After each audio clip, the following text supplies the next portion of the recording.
The muddy water hit Opal like a breaking wave, drenching her from head to toe in a single calculated moment. The cream-colored dress, the one she'd chosen specifically for its elegance, its understated grace, was ruined instantly, transformed into a canvas of brown splatters and soaking fabric that clung to her skin. Her phone slipped from her fingers, hitting the wet pavement with a crack that echoed the breaking of something else entirely. The white SUV didn't just hit the puddle, it aimed for it. Opal had seen the vehicle approaching, watched as it slowed slightly, not to avoid the trench of rainwater pooled along Savannah's historic district curb, but to position itself perfectly. The driver's side window descended with mechanical precision. Inside, a man in an expensive silk tie smirked at her through the glass, his eyes meeting hers for one deliberate second before his foot slammed the accelerator. The laugh came next. High-pitched, shrill, deliberately cruel. "Look at her!" A woman's voice shrieked from the passenger seat, piercing through the humid Georgia air. "Still standing on the curb while we're driving the future."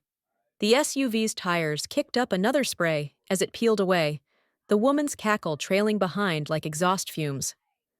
Opal stood frozen, muddy water dripping from her hair, her chin, the hem of her dress. Around her, pedestrians stopped and stared. Someone's phone was pointed in her direction.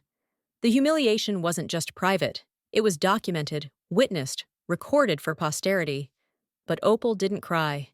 She didn't scream. She didn't collapse. Her body trembled, not from the cold water soaking through to her skin, but from something else entirely. Something that looked like fury compressed into absolute stillness. Her hands, which had instinctively reached for balance, slowly lowered to her sides. Her breathing steadied, and in the rear-view mirror of that disappearing SUV, the man who had just destroyed her dress caught one final glimpse of her face. He saw shock. He missed the calculation. They had no idea that the woman they'd just humiliated was Opal Kwon, primary shareholder of Black Crane Logistics, the $50 million partnership Marlon Vance had been desperately chasing for 8 months. The only lifeline standing between his company, Vance Global, and complete bankruptcy. What would Marlon's face reveal when he discovered the truth? Would Opal show mercy to the man who had abandoned her with nothing? What would you do? Before we dive deeper into this story of calculated revenge, hit that subscribe button and tell us in the comments where you're watching from. Are you Team Opal, or do you think she should show mercy? Drop your location and your thoughts below. We read every single comment. And if you don't subscribe, tell us why. We genuinely want to know what would make these stories even better for you. The man driving that SUV was Marlon Vance. 3 years ago, he had been Opal's husband. Not a good husband. Not even an adequate one. But legally, contractually, he had been hers. Until the morning he sat her down at their cramped kitchen table in their Jersey City apartment and told her she was too stagnant for his trajectory. "I'm going places, Opal," he'd said, his voice clinical, detached, like he was firing an underperforming employee rather than ending a marriage. "You're comfortable, complacent. I need someone who matches my ambition." He'd left her with the lease she couldn't afford, the credit card debt he'd racked up building his network, the car payment on a vehicle he took with him. For 6 months after the divorce, Opal worked 3 jobs just to keep her head above water: morning shift at a hospital, afternoon data entry, weekend catering gigs, where she smiled at people who looked through her like she was furniture. Marlon, meanwhile, had moved on spectacularly. His new wife, Symphony, was everything he'd accused Opal of not being. Hungry, ambitious, sharp-edged and status-obsessed, with a laugh that could cut glass and a social media presence that screamed new money, trying desperately to look like old money. She wore designers Opal had never heard of. She took selfies in first-class lounges.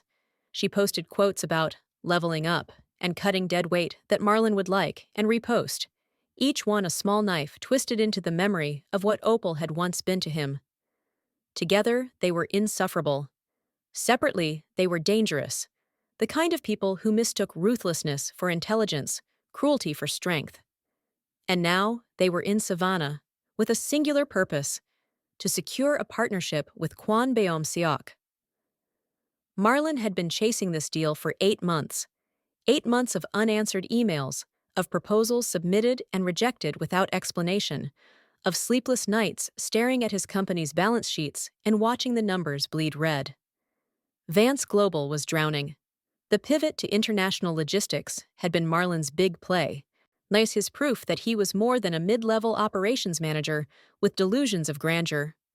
But the pivot required infrastructure he didn't have, contacts he hadn't earned, and most critically, access to ports along the eastern seaboard that were controlled, quietly, absolutely, by Black Crane Logistics.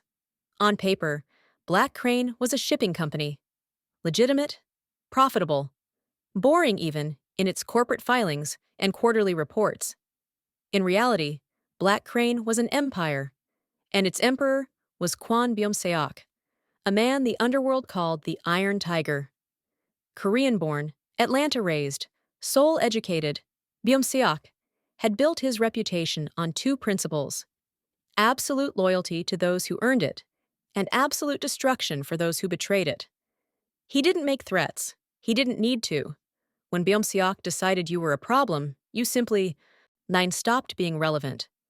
Marlon knew none of this, of course. He knew Beom-seok was powerful, that securing this partnership would save Vance Global, that this was his last chance before the creditors came calling. What Marlon didn't know, what he couldn't have known, was that every proposal he'd submitted, every carefully crafted pitch deck, every financial projection, had landed on the desk of the company's primary shareholder, a woman named Opal Kwon, his ex-wife, the woman he'd just drenched in mud. Back on that savannah curb, Opal bent slowly to retrieve her shattered phone. The screen was spiderwebbed with cracks, but it still worked. She pulled up a contact, no name, just a series of numbers, and typed a message with deliberate precision. "He's here, just like you said he'd be. And he still doesn't recognize me." The response came in seconds. "Good. I'll see you at the gala. Wear the obsidian." Opal looked down at her ruined dress, at the mud still dripping onto the historic Savannah sidewalk, at the strangers still staring with a mixture of pity and schadenfreude. She felt the weight of her wedding ring, not the cheap band Marlon had given her, but the platinum one with the black diamond that currently sat in a vault, the one that represented a marriage built not on desperation, but on mutual salvation. 2 years ago, in an Atlanta hospital, Opal had been working a night shift when they brought in a man with 3 gunshot wounds. No ID, no insurance information, just blood, so much blood, and eyes that stayed conscious through agony that should have rendered him comatose. "So don't call the police," he'd whispered in Korean, a language Opal spoke fluently but rarely used. "Please." She should have called them anyway, should have followed protocol. But something in his face, not fear but calculation, the same expression she'd worn when Marlon had left her with nothing, made her pause. Opal had stitched him up in a supply closet, using skills she'd learned growing up in a family of doctors, skills that had atrophied during her marriage to a man who thought her nursing degree was cute, but not particularly useful. She'd kept him hidden for 3 days, sneaking him food, changing his bandages, watching him heal with a resilience that seemed almost supernatural. When he was strong enough to leave, he'd pressed a business card into her hand. Black Crane Logistics. No name, just a phone number. "If you ever need anything," he'd said, "call this number. You saved my life. That is a debt that cannot be repaid, only honored." 6 months later, when Opal's landlord had started eviction proceedings, when the debt collectors were calling hourly, when she'd stood on the edge of giving up entirely, she'd called that number. The man who answered was Kwon Beom-seok, and he'd asked her one question: "What do you need?" What Opal had needed was a job. What she'd gotten was an empire. Beom-seok had hired her as a consultant, a deliberately vague title that allowed her access to everything. He'd taught her the business, introduced her to the network, shown her how power actually worked when you stopped apologizing for wanting it. And somewhere in those late nights, reviewing shipping manifests and early mornings walking Savannah's ports, where something had shifted between them. He'd proposed on a rooftop in Seoul, with the city lights spread below them like scattered diamonds. "I don't believe in love at first sight," he'd said, his English careful, accented. "But I believe in recognition. I recognized you the moment you chose to save me instead of following rules. Marry me not because you love me yet, but because you respect what we could build together." Opal had said yes, not because she loved him, not yet, though that would come, but because Kwon Byung-seok was the first person who had ever looked at her and seen potential instead of convenience. Now, standing on a Savannah curb in a ruined dress, Opal allowed herself a small, dark smile. Marlon was in town for a gala, a networking event where the city's elite gathered to see and be seen, where deals were made over whiskey and influence traded like currency, an event hosted by Black Crane Logistics, an event where Marlon would finally meet the elusive Kwon Byung-seok, the man whose partnership could save his failing company. An event where Opal would be standing beside her husband, wearing obsidian silk and carrying the quiet authority of someone who had earned every ounce of her power. Marlon had splashed her with mud, laughed at her humiliation, driven away, convinced he'd won some final, petty victory over the woman he'd discarded. What he didn't know, what he couldn't imagine, was that he'd just committed an act of public cruelty against the one person who held his entire future in her hands. And Opal Kwon had an excellent memory. She glanced at her watch. 2 hours until the gala. Enough time to go home, shower. She'd transform. Enough time for Marlon to arrive at the Hyatt Regency Ballroom, confident and ignorant, searching for the man who could save him. Enough time for the Iron Tiger to ask his wife a single question. Who did it? And enough time for Opal to point across a crowded room and say, with perfect calm, him. 2 hours later, the Hyatt Regency Ballroom had been transformed into a temple of wealth and power. Crystal chandeliers hung from cathedral ceilings like frozen explosions of light, each one worth more than most people's annual salaries. The floor was Italian marble, polished to a mirror shine that reflected the designer gowns and bespoke suits of Savannah's elite. Floor-to-ceiling windows looked out over the historic district, the view itself a reminder that this room, this event, these people, existed above the ordinary world. See, the air was thick with expensive cologne and the particular silence that only old money could afford. Not the absence of sound, but the presence of voices so accustomed to being heard that they never needed to rise above a murmur. Waiters moved like ghosts, their trays of champagne and hors d'oeuvres appearing and disappearing with choreographed precision. This was power's natural habitat. Marlon Vance entered the ballroom like a man walking into his destiny. He'd changed into his best suit, a charcoal Tom Ford that had cost him 3 months of inflated credit card payments. His shoes were polished to a gleam. His tie was Windsor knotted with military precision. Beside him, Symphony wore a red cocktail dress that screamed for attention, her heels clicking against the marble like a countdown timer. "There are at least 4 Fortune 500 CEOs in this room," Symphony whispered, her eyes scanning the crowd with predatory focus. "Marlon, if we play this right, Byung-seok won't be the only connection we make tonight."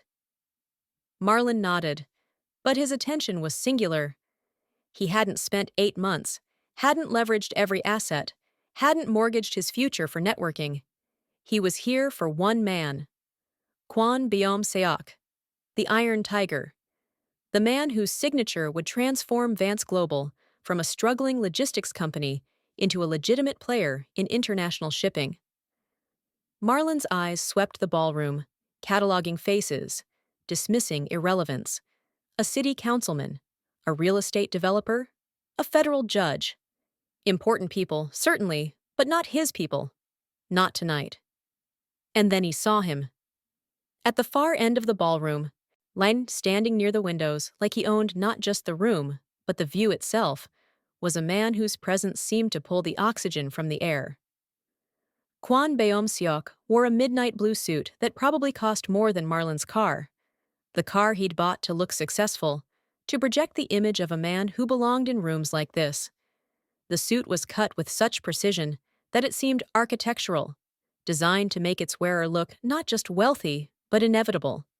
His face was an unreadable mask of stoicism, his posture military straight, his hands clasped loosely in front of him. But it was his eyes that truly commanded. Dark, calculating, completely devoid of the false warmth that most powerful people deployed, like a social lubricant. When Baeom Seok looked at someone, you got the sense he was seeing not who you pretended to be, but who you actually were, stripped of pretense, evaluated with surgical precision, and either accepted or dismissed in the span of a heartbeat. Around him stood four men in identical black suits, their earpieces barely visible, their stance textbook security detail. They weren't looking at the crowd with the bored surveillance of typical bodyguards. They were watching like men who expected violence and were prepared to deliver it. "That's him," Marlon breathed, his pulse quickening. Symphony grabbed his arm. "Remember what we practiced. Confidence, authority. You're not asking for a favor. You're offering an opportunity." Marlon nodded, rolling his shoulders back, lifting his chin. He'd rehearsed this moment 100 times. The approach, the handshake, the opening line that would establish him as a peer rather than a supplicant.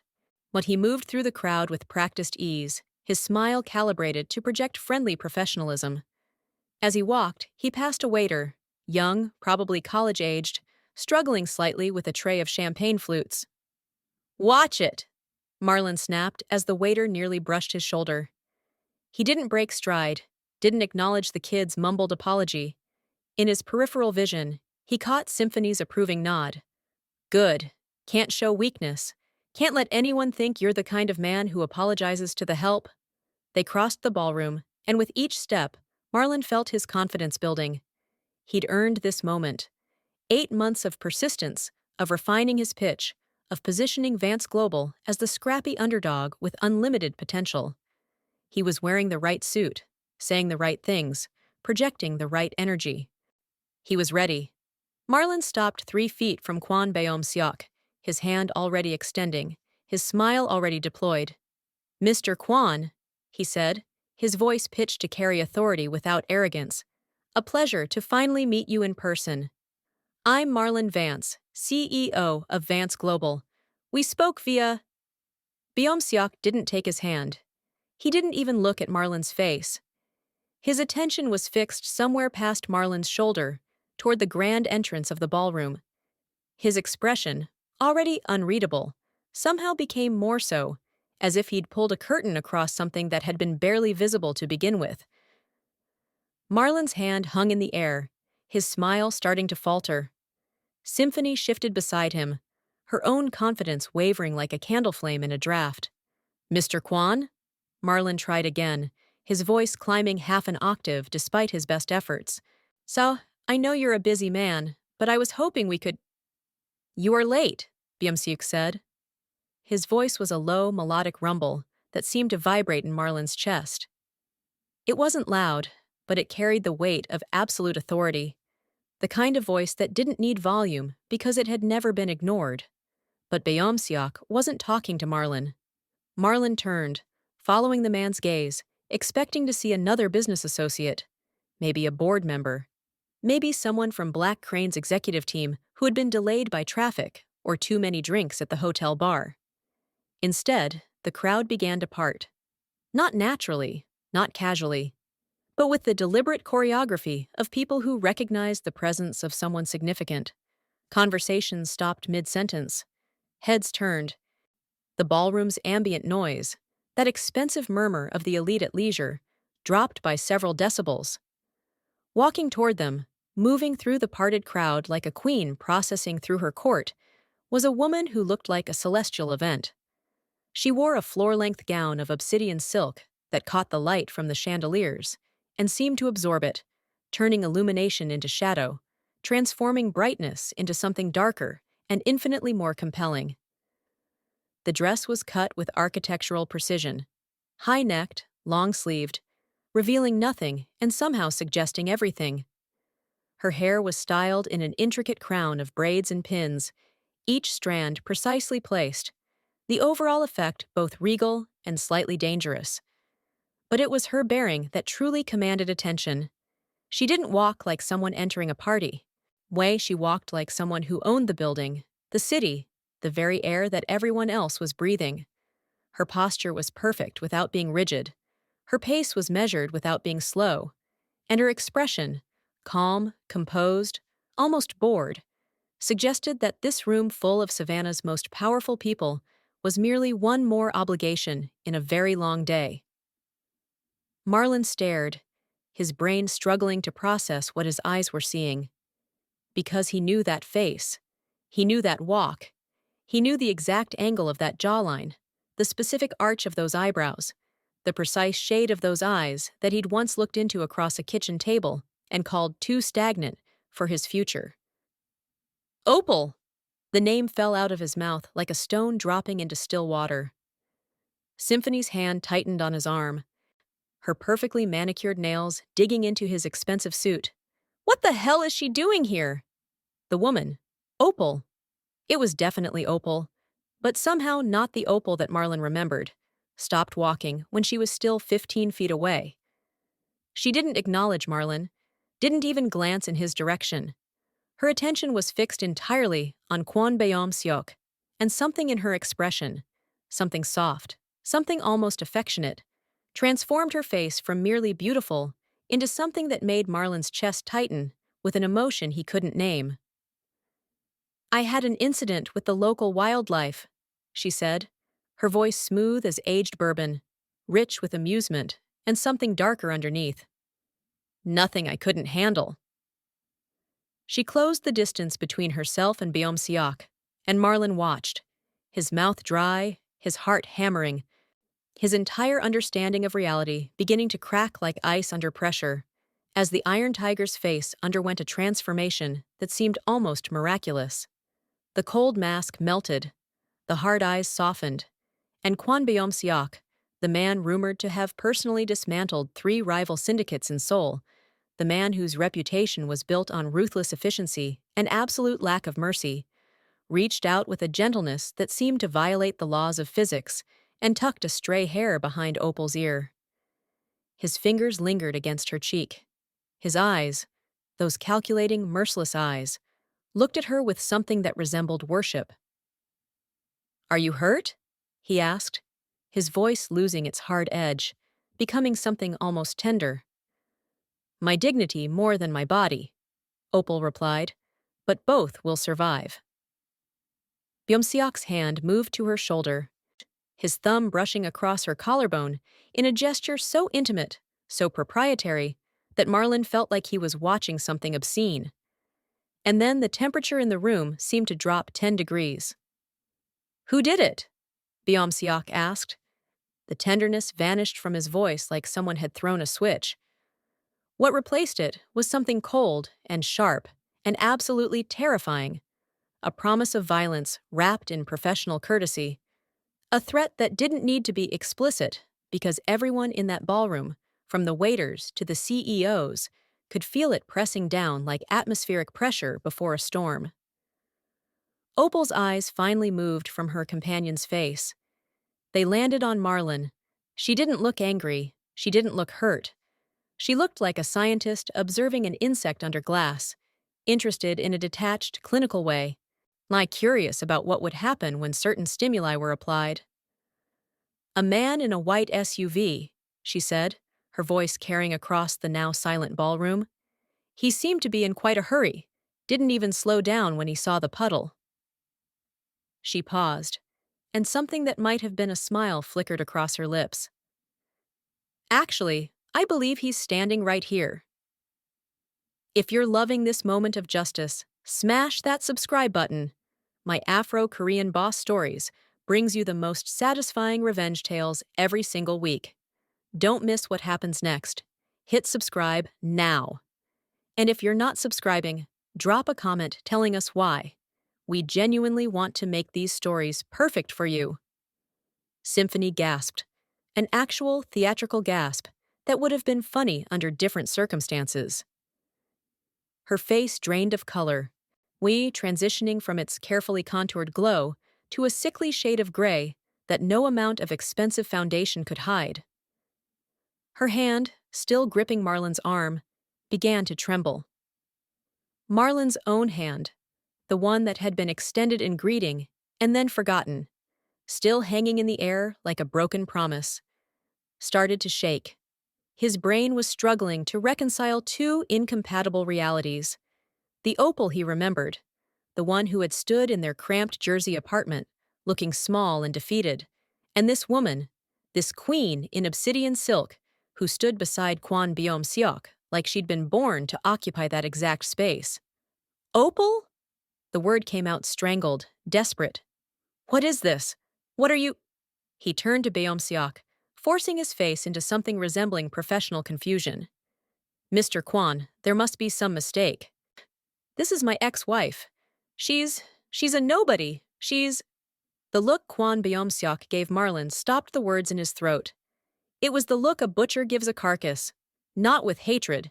Hatred would have implied some level of emotional investment. This was pure assessment. The cold evaluation of meat, of something that had already been categorized, weighed, and found wanting. Byom-seok took a step forward, then another. His security detail moved with him, a synchronized shadow that made the already considerable space around them expand further as other guests instinctively backed away. He stopped when he was inches from Marlon's face, close enough that Marlon could smell his cologne, something expensive and vaguely threatening, close enough that Marlon had to fight every instinct to step back, to run, to escape the gravitational pull of this man's presence. To you, Byom-seok said, his voice quiet but carrying to every corner of the now silent ballroom. She was a wife you discarded, a woman you deemed insufficient for your trajectory. The word dripped with contempt.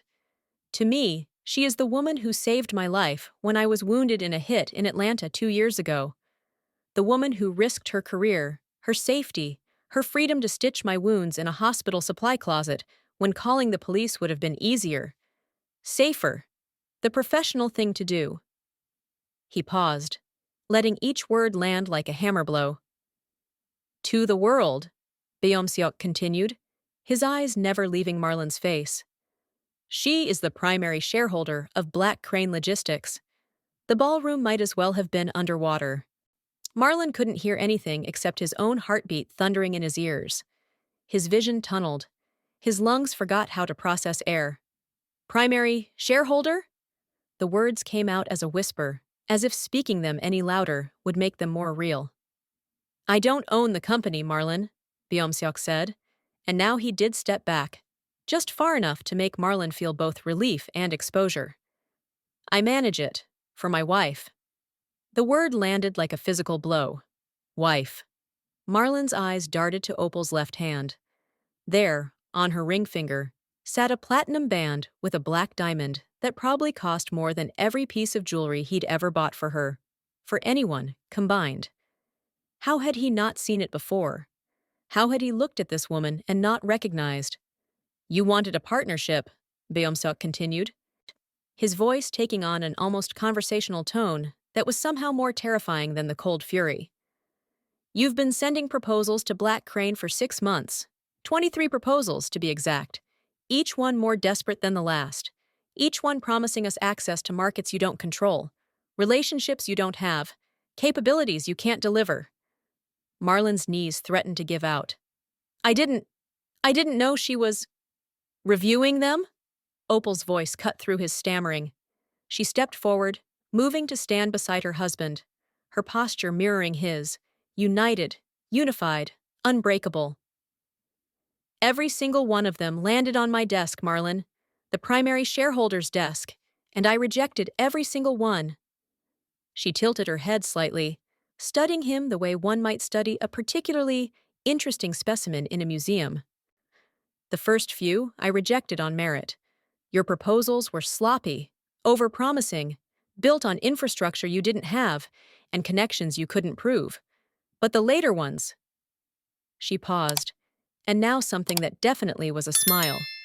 Dark, satisfied, razor-sharp, crossed her face. The later ones I rejected because I recognized your name, and I wanted to see how far you'd fall before you realized you were falling. Symphony made a sound, half sob, half gasp. Marlon, what is she talking about? You said this deal was a sure thing. You said we just needed to make the connection, that the proposals were already approved, that… Symphony. Opal turned her attention to the younger woman, and Symphony actually flinched. That's your name, isn't it? Symphony. Like a musical composition. How fitting. So much sound. Like so little substance. Opal took a step toward Symphony, close enough that Marlon's new wife, his upgrade, his reward for cutting dead weight, had to tilt her head back to maintain eye contact. I liked the laugh, Opal said softly. Back on the curb. When your husband drenched me in muddy water, and you laughed like it was the funniest thing you'd ever seen, it had a lovely, hollow ring to it. She paused, her smile widening just a fraction. Just like your bank account will have by tomorrow morning. What? Symphony's voice broke. What are you talking about? Wait. Marlon's brain was finally catching up, finally processing the full scope of the disaster unfolding around him. He held up his hands in a gesture that was meant to be placating, but came across as pleading. Opal, let's be reasonable. We have history. So I can explain the puddle. It was an accident. I didn't see you there. I didn't recognize.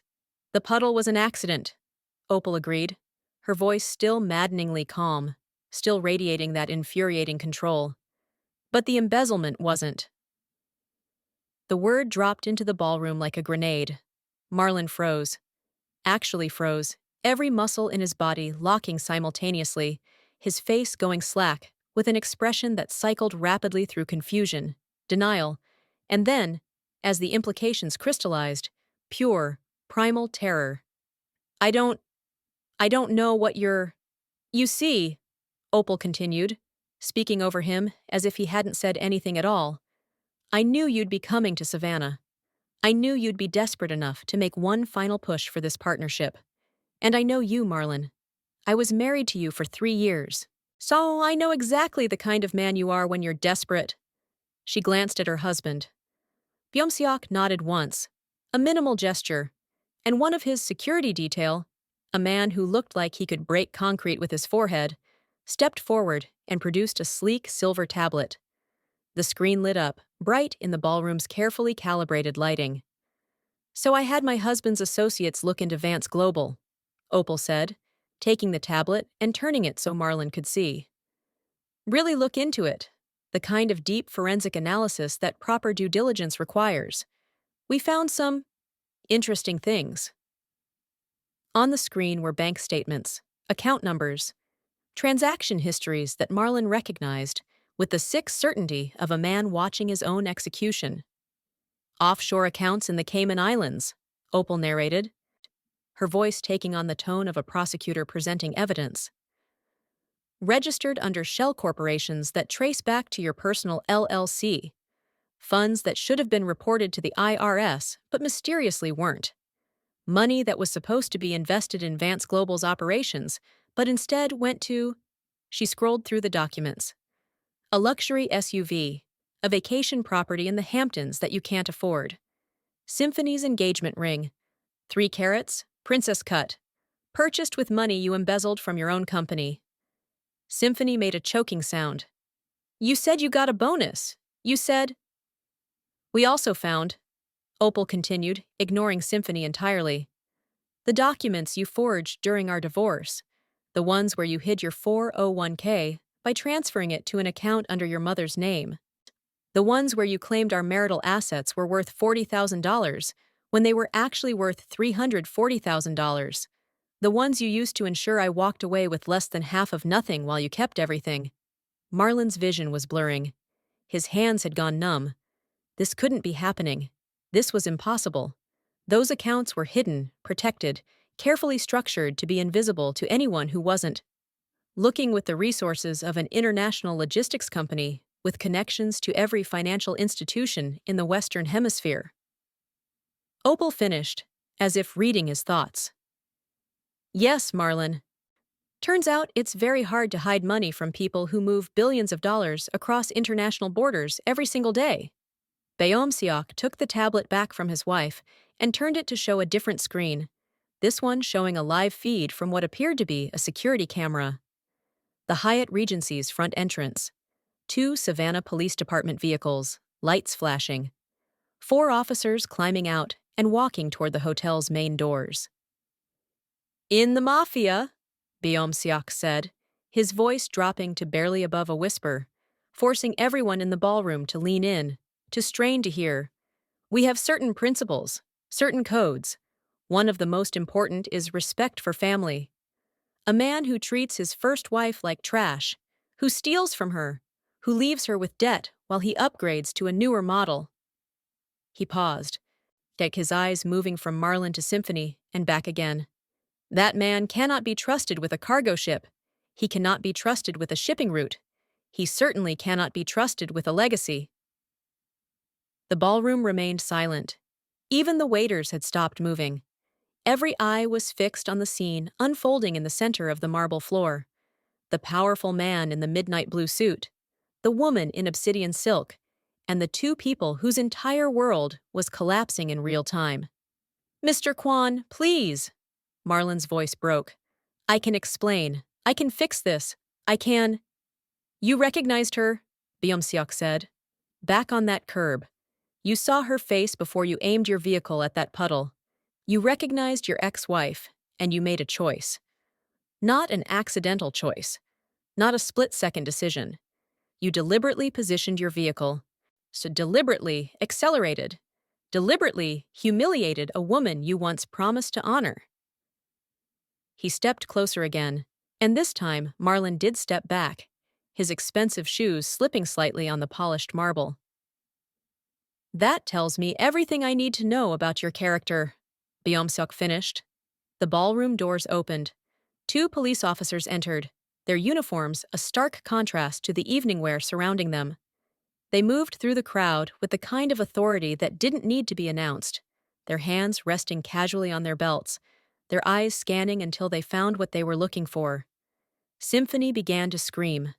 Not a dignified objection, not a controlled protest. A full-throated, desperate scream that echoed off the cathedral ceilings and shattered the last pretense of civilization. "Ah, this is his fault," she shrieked, pointing at Marlon with a shaking hand. I didn't know about any of it. The accounts, the fraud, the—" She turned to the approaching officers. "I'm a victim here. He lied to me.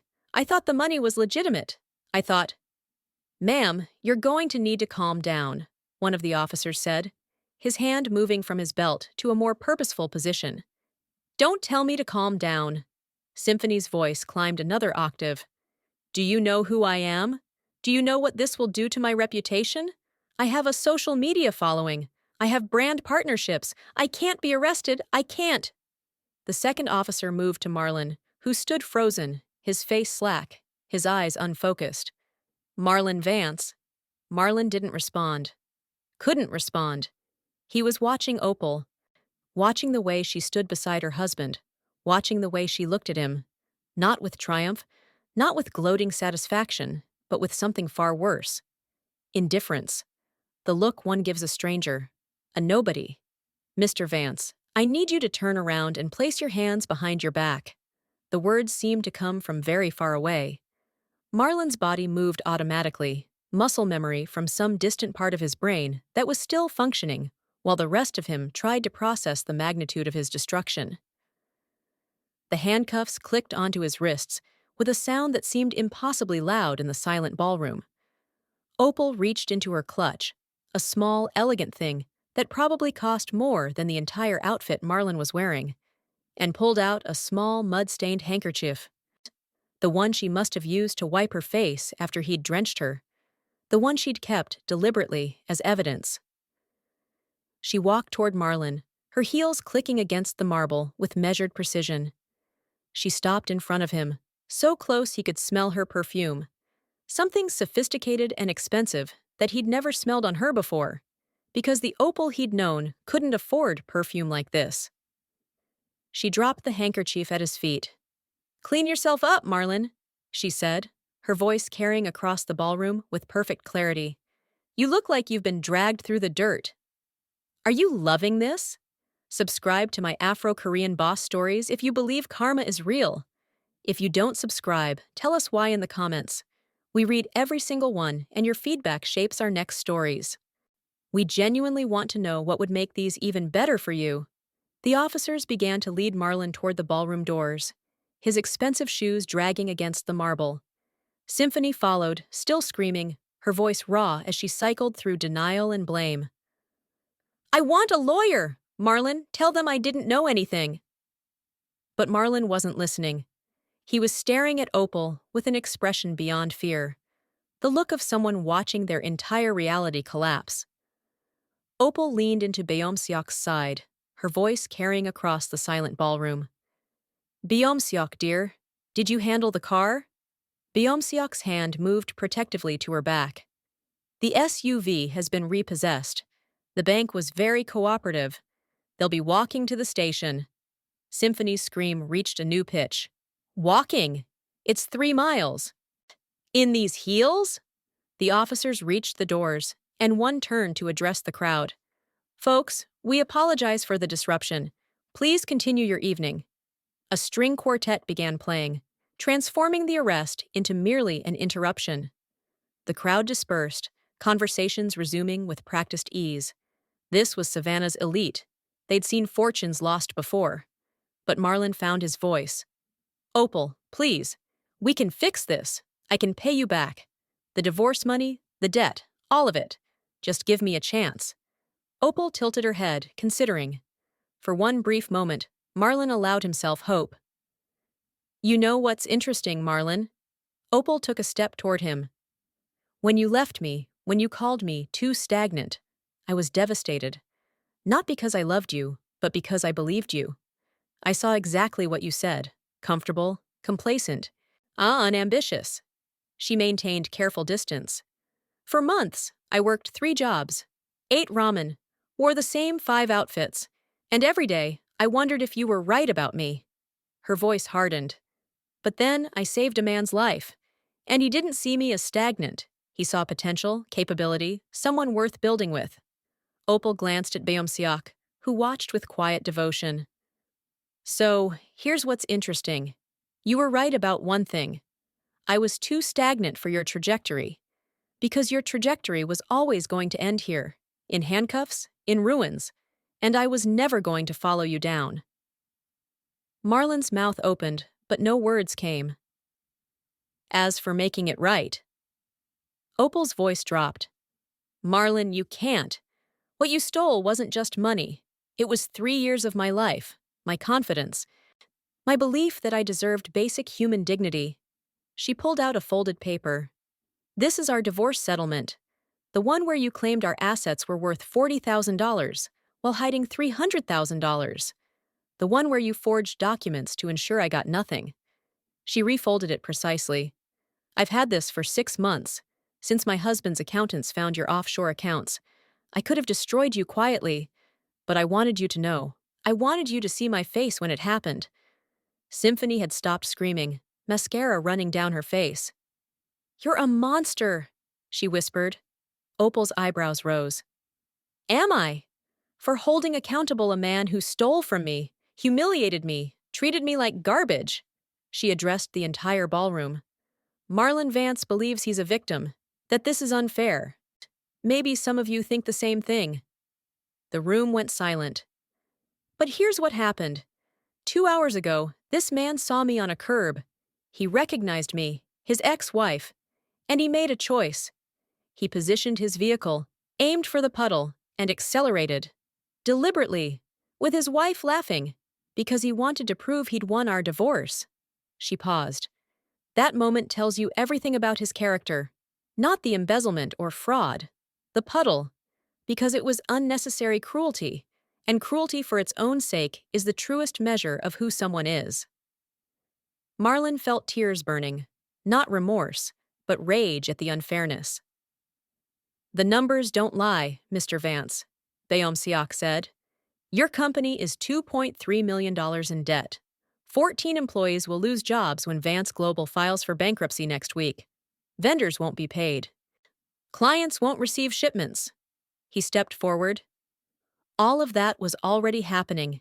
You were failing. The partnership wasn't an opportunity. It was a Hail Mary from a drowning man. And you were never going to get it. His eyes narrowed. But you could have failed with dignity. Instead, you chose to steal, to lie, to humiliate. Now you won't just lose your company. You'll lose your freedom, your reputation, your future. The officers moved again, pulling them toward the doors. As the doors opened, revealing the lobby and waiting police cars, Opal called out, "Oh, and Marlon, the lawyer you'll need? His retainer is $50,000. I checked. Thought you should know." The doors closed, muffling Symphony's sobs. The ballroom felt different after the doors closed. The energy had shifted, charged like static before a storm. Opal stood holding Byung-seok's hand, her heart racing despite her apparent calm. The adrenaline was ebbing, leaving exhaustion mixed with vindication. "Are you all right?" Byung-seok asked quietly. "I'm all right," Opal said, surprised it was true. "I just feel tired." "Justice is exhausting," Byung-seok said. "You did well." "We should leave," Opal said, glancing at faces still watching them with new understanding of who she was. Byung-seok nodded, steering her toward a side exit. They were 10 feet away when a man in a gray suit stepped from behind a column. He was utterly forgettable, average height, unremarkable features. But he held something that made Byung-seok go rigid. A red envelope. Pressed into the wax seal was a golden crane with its throat slit. The man held it toward Opal. "Mrs. Kwon, I was asked to deliver this personally." Byung-seok's grip tightened painfully. "Don't, Opal, don't take it." But the man was still holding it out, and Opal knew refusing wasn't an option. She took the envelope. The man nodded and disappeared into the crowd. Her hands shook as she examined the seal. "What is this?" "Open it," Byung-seok said, though his voice suggested he didn't want her to. Opal broke the seal. Inside was a single paper with Korean calligraphy. Precise, formal, the kind that spoke of old power and old grudges. She read it once, twice, 3 times. "He's back," Opal whispered. Byung-seok read it, his face going pale. "We leave for Seoul tonight."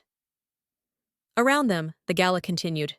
People drank champagne, made deals, laughed. The quartet played Mozart. A waiter offered hors d'oeuvres, oblivious to the catastrophe unfolding. Saint Opal looked at the golden crane with its elegant, fatal wound. The triumph of destroying Marlon evaporated. "Who is he?" Opal asked. Byung-seok's grip was desperate now. "I'll explain on the plane, but Opal, everything we've built, he can take it all." They moved toward the exit, Byung-seok already on his phone, speaking rapid Korean. His security detail had multiplied. 8 men now instead of 4. As they reached the doors, Opal glanced back at where Marlon had stood in handcuffs. It all felt very far away now. Very small. Whatever waited in Seoul made Marlon Vance look like exactly what he was. A petty con artist who got caught. The doors closed behind them. The last thing Opal heard was the quartet transitioning into something minor key, almost like a funeral march. In this story, you learned that cruelty always leaves evidence. And the people you humiliate today may hold your future in their hands tomorrow. What would you do if you were Opal? Tell us in the comments. Subscribe to my Afro-Korean Boss stories, right, Toady? If you don't subscribe, tell us why in the comments. See you in the next story.